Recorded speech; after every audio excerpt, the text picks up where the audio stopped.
Hello there, my name is Tracy McBeath. I'm a health coach in Melbourne, Australia, and I'm really excited to be here introducing myself to you today. So my talk today is just a little bit about who I am, but also introduce you to the world of health coaches, because in my opinion, they really are the missing link when it comes to lifestyle change.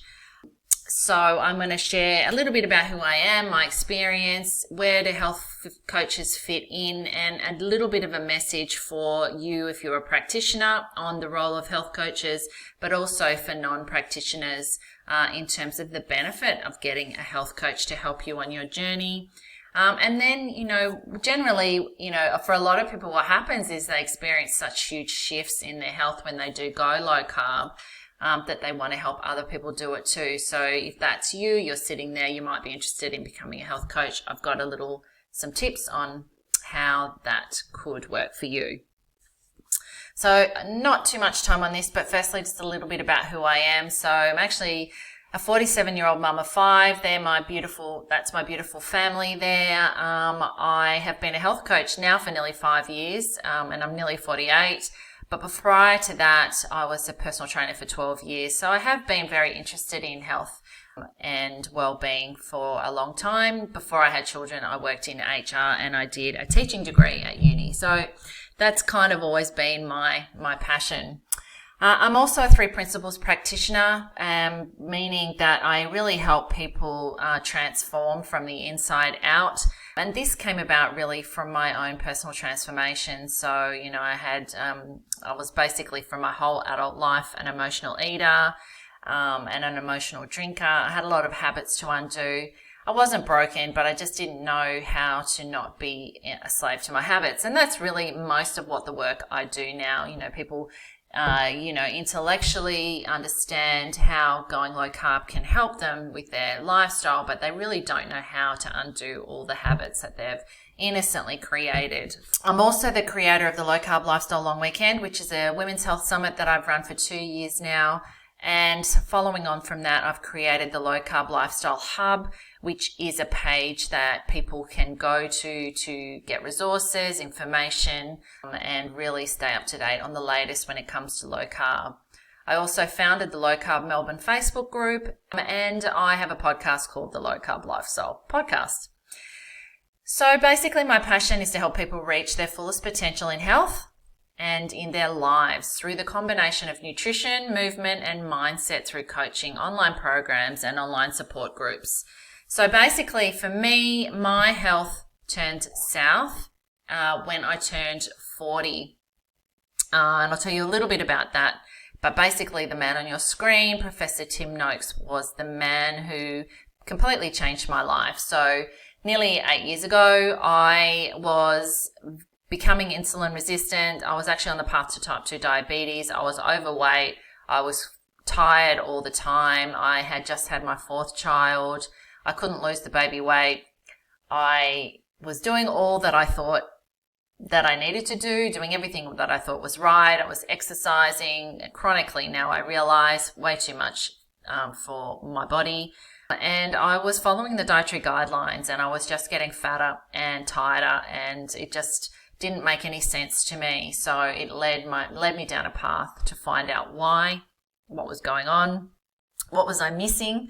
And then I came across Professor Tim Noakes, who of course has been one of the world leaders and the world advocates for the low carb lifestyle, having being diagnosed himself with type 2 diabetes after running many marathons and being lean, and then of course having to watch his father die slowly from type 2. He also realized there was something that he wasn't getting. And really, his whole career has been around carb loading and carbs, but of course that's completely been changed now for him. So after my personal transformation, I decided that I also, wanted to help people with this as well. And really what I saw was that far and away what we eat was much more beneficial than just exercise. Exercise is extremely important for our overall heart health and for our mental well-being. But if we don't get the diet right, it doesn't matter how much exercise we do. We can't undo the damage. And in my opinion, if we are not eating right and we're exercising, we're putting a lot of stress on our body. Most of us are sugar burners now because of the diet we're on. It's very, very high in carbs, and our body just does not know how to burn this amazing and, unlimitless energy of fat, which is all this stored energy that we have. Our body just can't access it. So through diet, we can obviously tap into those fat stores, and then exercise becomes, it looks very, very different, and it's obviously easier. Our recovery is better. There's so many benefits to becoming fat adapted, but really it's not going to happen just by exercise. What you eat is far and away the most important thing. So when I wanted to become a health coach, there really wasn't a lot of choice out there. There was certainly nothing in Australia, and I would still say there is nothing in Australia that is really showing people how to use low carb. So eventually I found the Real Meal Revolution and became a Banting coach, Banting being just another word for low carb. That was out of South Africa. And then when the Nutrition Network was created by the Noakes Foundation, I jumped in and have done most of their training programs. I'm now an ambassador for the Nutrition Network, and I've recently completed a lecture for one of their online learning programs. I also spent a year with Dr. Jackie Montefiore doing an online coaching program where she brought in the medical science, if you like, and I helped with the coaching change. That was fantastic. I've also done some coaching within the Defeat Diabetes Australia program. And really just for now 5 years, I've just had the huge amount of pleasure working with so many clients from around the world. I only work in an online capacity, so I can work with people everywhere, and helping, them get to their goals and really overcoming and undoing so much, of what looks to them as something that's unchangeable, but really is completely changeable. So this is just something I put together for you if you're a practitioner. So where do health coaches fit? Because I think what a lot of practitioners realize, because they've come to this probably from their own, most practitioners have their own health crisis, which, leads them to low carb. They've seen how it's worked for them, but then they're stuck in the reality of their job, which is very limited in terms of their scope. So their time frame, they don't have the time to build the relationships with their patients. They don't have the energy, the knowledge, whatever it is, but this is where a health coach can fit in perfectly. Because really change is not just about knowledge. Knowledge is important. We have to give the science and the knowledge to people so they understand when they start eating more butter that it's not going to give them heart disease. Yet, if they still have the belief, that deeply ingrained belief that fat makes them fat, it's going to be very, very difficult for them to stick to it. So really, health coaches are the missing link between all health professionals in helping their patients managing the overwhelm. So as you probably remember when you first came into the understanding, it's so overwhelming and we're bombarded every day with mixed messages, with people telling us that low carb is bad for us, that eggs are going to give us diabetes, all the stuff that, if we don't have that solid foundation, we don't have someone there to support us, can easily sway us and just make it all look too hard. So really, it's about helping the health coach is about helping the client bridge that gap between knowledge and actual change. If you just give people knowledge, very few people will actually make the changes. Supporting between visits. Are you with your client or patient at 10 o'clock at night when they're binging on their second block of chocolate or their second bowl of ice cream or second packet of biscuits? You're not. Nobody's there with them. The health coach isn't there with them. But what the health coach has is a relationship, a non-judgmental relationship where the client can really talk to their coach about that and they can work through the issues involved behind that. They don't have to feel the shame or the judgment about that happening. And really, it's about that relationship, and the health coach has a lot more time to build the relationship. So I certainly build relationships with my clients over, being there whenever they need to message me, not outside of, coaching hours. And that's really, really important, especially in the early days when they are transitioning, because it can be super, super challenging, as we know. Seeing beyond a lifetime of habits, as I've said, that is just one of the biggest parts of my job. And it's actually the most rewarding as well, because as I said, so often we think that that's just not changeable, but we're just not looking in the right direction for it. And that's my knowledge around the 3 principles on how we work. That's how I overcame my emotional eating habits, and how I've now helped hundreds and hundreds of people overcome theirs as well. And as I said, support and non-judgment. And I don't think that anybody means to do that, but there's certainly, I know many of my clients have felt very judged by their health professional. If they're not perfect, they're not doing it right, they're not getting the results, so what are they doing wrong? All this stuff that health coaches can help overcome. So if you're a non-practitioner watching this, how would a health coach, or how could a health coach benefit you? Well, obviously much of the stuff that I've just mentioned, but also in managing the overwhelm.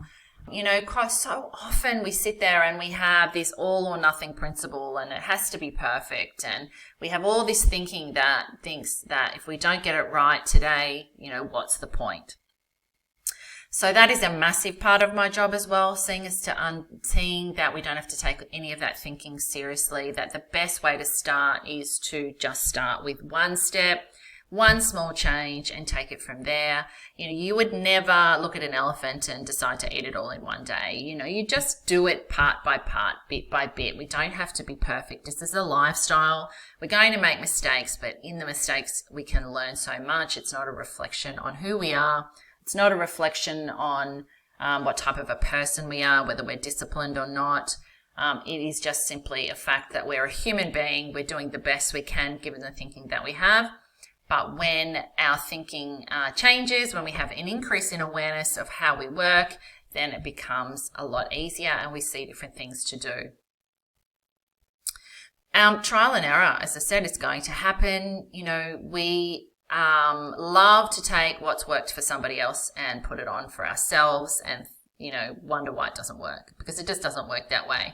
Really, to have any lifestyle work, you have to make it work for you as the individual, and that requires trial and error. So it requires trying different things. So you can try what's worked for somebody else, but just because it doesn't work for you doesn't mean it's, you know, you failed. It just means that you might have to tweak it a little bit more. I mean, I certainly know that what is on people's plates is very, very individual. For me, it's mostly protein with a little bit of fat. But, you know, for some people, they do better in having a lot more fat and less protein. It's just, you know, it's very, very individual. But really, you're going to have to change it and keep it flexible as you age anyway, because the older you get, as things change, you know, you're naturally going to see to change things. But there is a great mechanism that we're all gifted with called wisdom that has, if we listen to it, will tell us what we need to do and how we need to change things.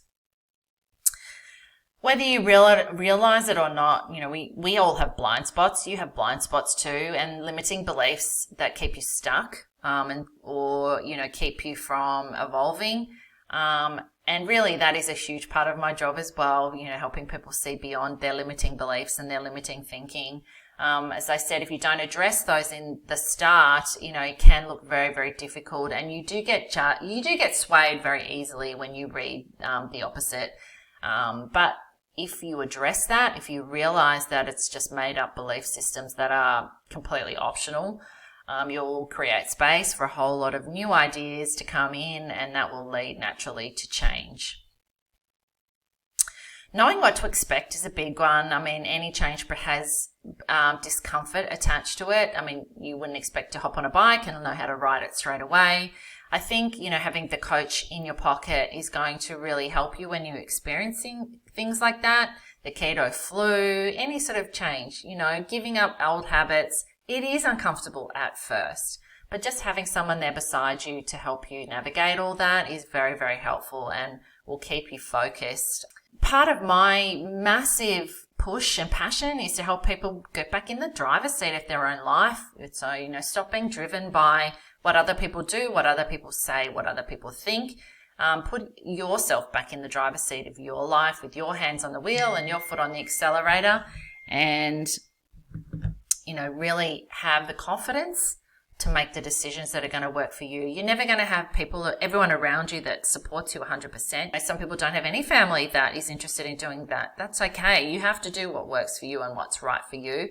People come along, that's great. If they don't, you don't need that. You can just do what works for you. If you are someone sitting there wanting to be a coach, well, it's a fantastic profession. I wouldn't do anything else. I absolutely love what I do. I get a huge amount of joy in helping people who are willing to change and willing to look where I point them. The thing is that if somebody doesn't want to look, you can't force them. You can't force anyone to change. But when someone is open and curious, I love the work that I do. But really, to be an effective health coach, you have to have the awareness and the ability to look within and to constantly evolve yourself. My effectiveness as a health coach has come absolutely from my own growth and my own evolution. I love this quote, yesterday I was clever, so I wanted to change the world. Today I am wise, so I'm changing myself. And that really is what it's about, is constantly looking within, constantly looking to the discomfort at the uncomfortable places, because that's where the growth happens. When we can do that as a health coach, we will become far more effective. Really, keep evolving, keep increasing your awareness of your impact on the world, your impact on others, your judgments, your limiting beliefs. We all have them. Even when we become aware of what they are, there will be blind spots. There will be ones that we don't see. But when we understand that we naturally got them, we'll start to tune into when we're using them. That's so important. We can't bring any of that into our work. We can't tell anybody what to do. What we do as a coach is put all the cards on the table and help our clients make the best decision for them.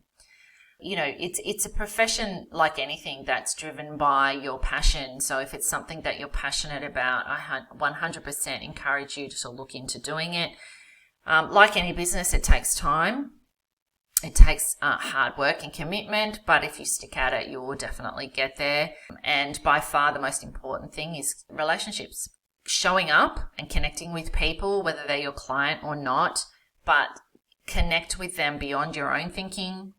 Don't listen to respond, listen to connect. Look to the part of them that is underneath all their ideas and all their beliefs, to the part that is well-being that we all have. And if you see that in them, they will more likely start to see it in themselves as well, and you'll get them to places that they never thought was possible. So I hope that's been beneficial. Just a little introduction to what I do, who I am, and you are absolutely more than welcome to reach out to me if you have questions. I have a huge amount of resources for free on my website. And I'm very active on social media, so you're welcome to join me in anything. And thank you very much for listening. I hope that has helped you, and I look forward to seeing you again soon. Thank you. Bye.